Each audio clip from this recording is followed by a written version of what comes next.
Halo, Assalamualaikum warahmatullahi wabarakatuh. Ketemu lagi dengan Ibu Wiwi di kelas 3B. Apa kabar anak-anak? Semoga kalian tetap semangat belajar ya. Nah, pada hari Sabtu ini kita belajar di tema 3, yaitu tentang kertas di sekitar kita. Nah, sekarang perhatikan benda-benda berikut ini. Ada buku, layang-layang, perahu kertas, dan pesawat kertas. Nah, semua benda-benda ini adalah terbuat dari kertas. Nah, anak-anak, kalian tahu nggak bahwa kayu adalah bahan dasar untuk membuat kertas. Pembuatan kertas dilakukan secara bertahap di pabrik. Kayu-kayu besar dipotong hingga sebesar korek api. Setelah itu, kayu dipanaskan hingga bahan lunak seperti bubur. Nah, bubur inilah yang disebut bubur kertas. Nah, bubur kertas ini istilah lainnya adalah pulp. Jadi bila ada kata pulp itu artinya bubur kertas. Nah, proses selanjutnya pulp diberi pewarna dan disaring hingga kandungan airnya habis. Pulp yang sudah kering meninggalkan ampas berupa serat selulosa yang saling terkait. Kemudian serat selulosa ini digiling hingga pipih menjadi seukuran kertas yang diinginkan. Nah, sekarang coba deh kalian itu menulis di atas kaca. Sama nggak hasilnya menulis di atas kertas? Pasti berbeda, karena kertas itu mempunyai sifat yang dapat menyerap air, sedangkan kaca tidak bisa menyerap air.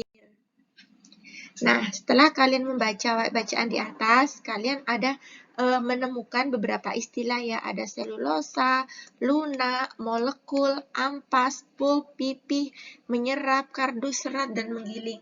Nah, kata-kata itu mempunyai arti. Nah, di sini sudah Ibu tuliskan ya. Nanti kalian salin di buku tulis tema kalian ya. Nanti kalian catat yang rapi, yang bagus, kalian catat menggunakan ballpoint ya.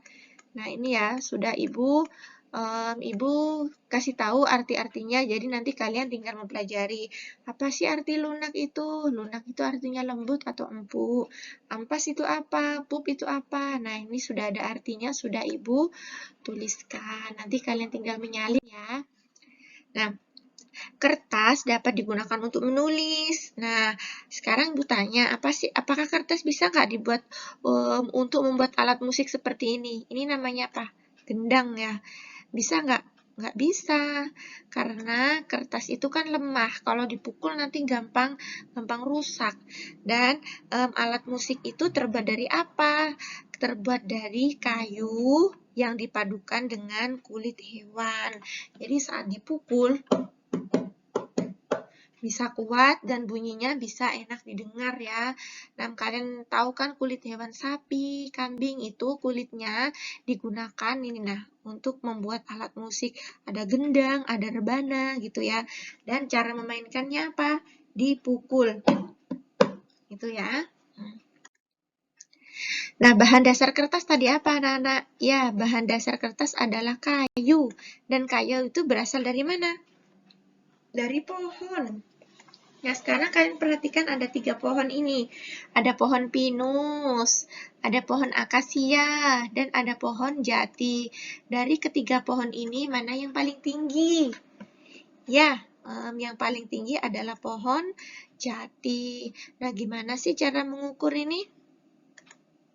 Nah, berikut adalah contoh alat ukur panjang. Ada meteran roll, ada meteran saku, dan ada meteran pita. Kalian sudah tahu bahwa satuan panjang itu adalah sentimeter. Dan ini adalah alat ukur panjang. Nah, sekarang Ibu mau tanya ya, di rumah kalian pasti banyak sekali peralatan yang terbuat dari plastik. Bahkan saat kalian beli es nih, pasti bungkusnya plastik kan? Nah, di rumah tuh ada ember, gayung, serok sampah, dan payung. Itu semuanya terbuat dari plastik. Nah, plastik itu mempunyai banyak sekali manfaat untuk kehidupan kita, namun juga menimbulkan masalah. Wah, apa itu, Bu? Masalahnya yaitu plastik itu membutuhkan waktu yang lama untuk bisa terurai. Beda dengan daun ya nak ya. Kalau daun yang gugur itu misalnya di tempat sampah lama-lama kan busuk. Nah, busuknya itu bisa terurai dengan dimakan belatung, cacing itu ya, bisa terurai dengan tanah. Namun plastik dan kertas dan lain-lainnya itu nggak bisa cepat, tapi membutuhkan waktu yang lama. Nah, sekarang perhatikan tabel ini. Kertas itu membutuhkan waktu 2-5 tahun. Bayangkan kertas yang kalian buang itu membutuhkan waktu 2-5 tahun untuk terurai. Kardus 5 bulan, kulit jeruk 6 bulan. Putung rokok ini 10 tahun. Nah, kalau ada yang orang merokok nih, misalnya buang 1 putung rokok, itu bisa terurai dengan tanah itu 10 tahun. Kulit sepatu 25-40 tahun. Nah, plastik 50-100 tahun. Bayangkan lamanya ya nak ya. Plastik atau sejenis bungkus deterjen. Ini yang biasanya di rumah kalian tuh kan ada kan. Daya, Soklin, Rinso, Attack itu waktu terurainya 50-80 tahun. Lama kan? Nah, ini kaleng soft drink, ini minuman dingin.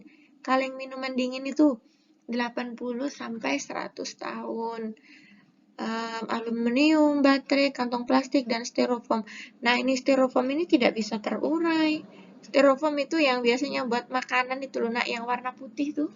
Nah, itu styrofoam itu ya.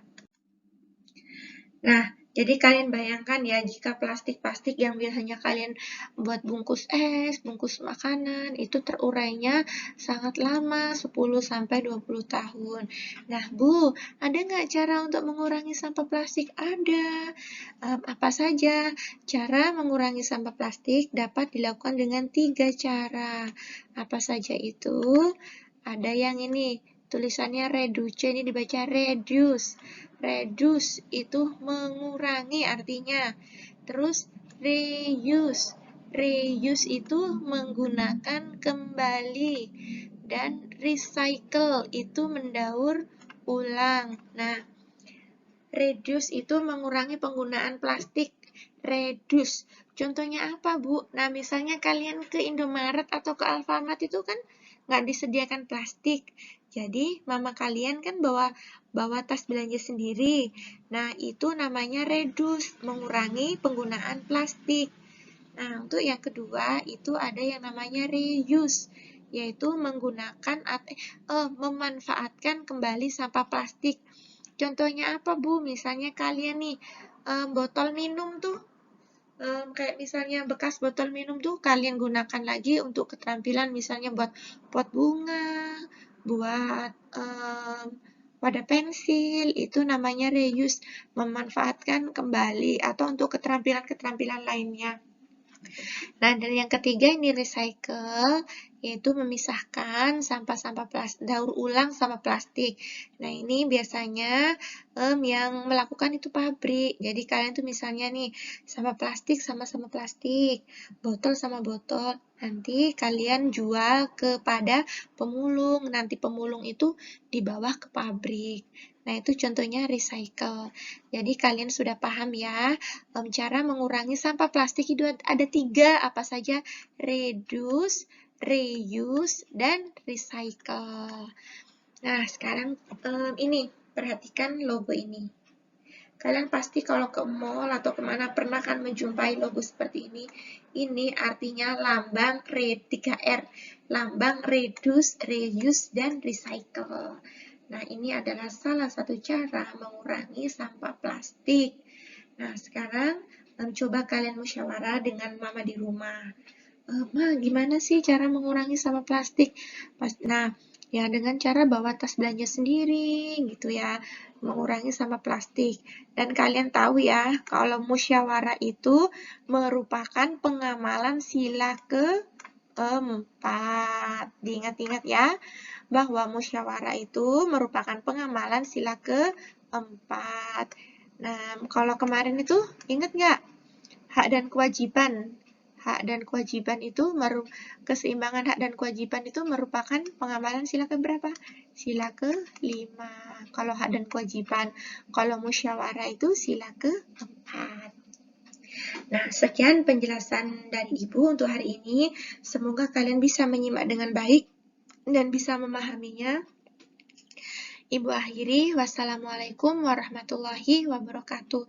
Selamat belajar anak-anak.